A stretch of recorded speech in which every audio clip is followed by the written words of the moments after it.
Again, whoa! Oh, I think I've got him beat. Now, just be careful here. Watch his mouth. You can use a net if you want, but I prefer to just lift them. He's beaten. And there you go. 2 kilo Taylor. Woo! All right, we're going to put him back. And as you can see, he's still full of life. And it's getting a bit hairy out here.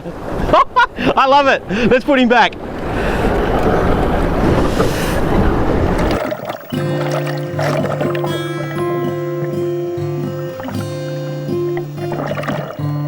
The sun's come out a little bit, but I still suspect they're sitting underneath the line of foam and air.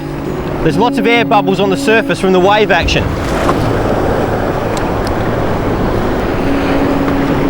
It's getting pretty hardcore here now. We'll be right. We've taken all the precautions.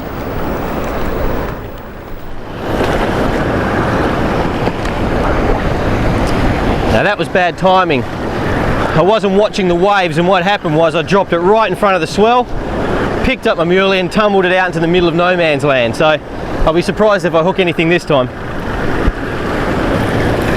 So that foamy area over there, this time of day, that's where they're likely to be headed. Just to sit underneath it, wait for any stray morsels to come along, like my bait. Just feeling good about it. Yeah, oh, yes! Oh, just as I was reversing, it sunk down a bit. So there you go. Sometimes a little bit of luck pays dividends. I was reversing and let the bait sink, and I've obviously found the zone. They're down. Oh, I tell you, and this one's going, the doctor. I'm not going to stop him, I don't think. Oh, I didn't. Whoa. Sometimes they're just too big. Into the reef he went.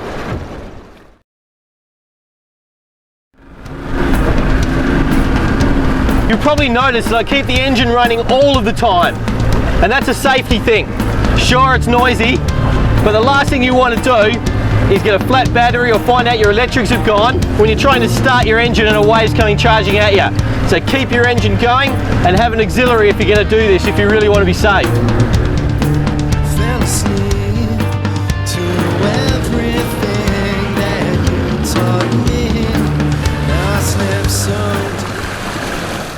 Now today I'm trying something a bit different.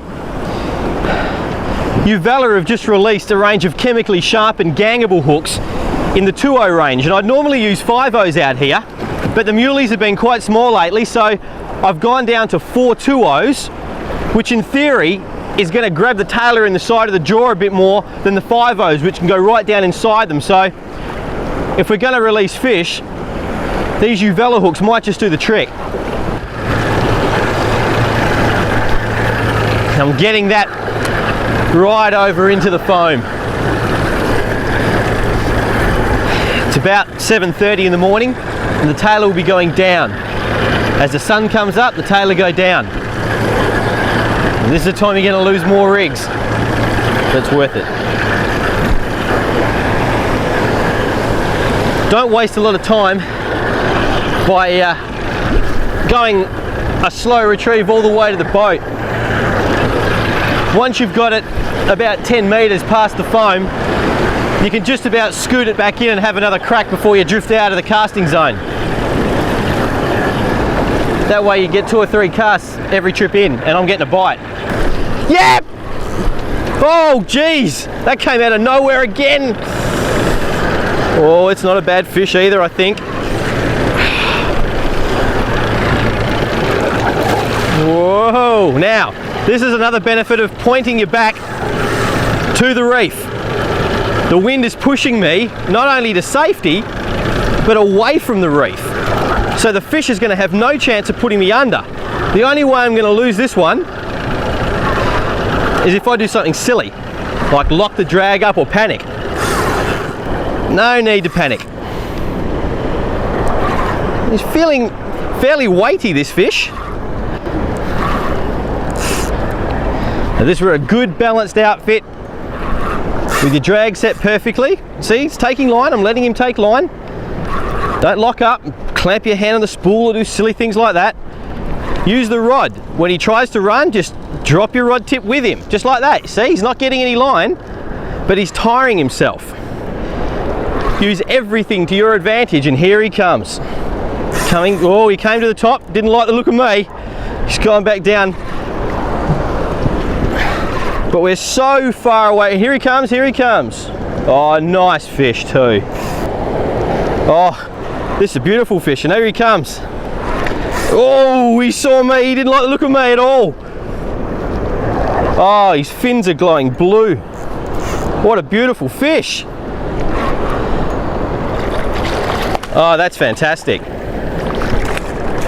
Okay, fella, here he comes. Now he's beaten here, you can net him, but I like to just use my hands, keep hands away from his mouth, and just tail him in. He's having a go at me there. Probably better for a net in this situation. Now, this is a big winter greenback.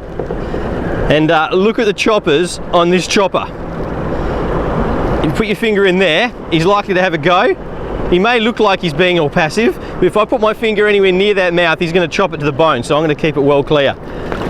And these smaller hooks have really done the trick. Crush the barbs a little bit, and they come straight out like that, ready to release him.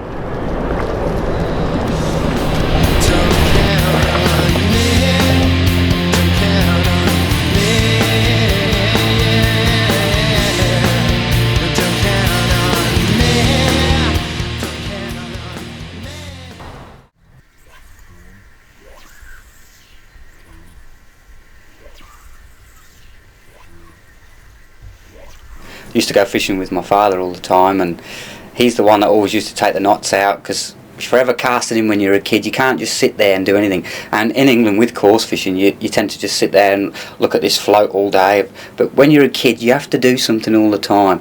So we always used to go on holiday to the same place every year, and there happened to be a trout lake next to this coarse fishery.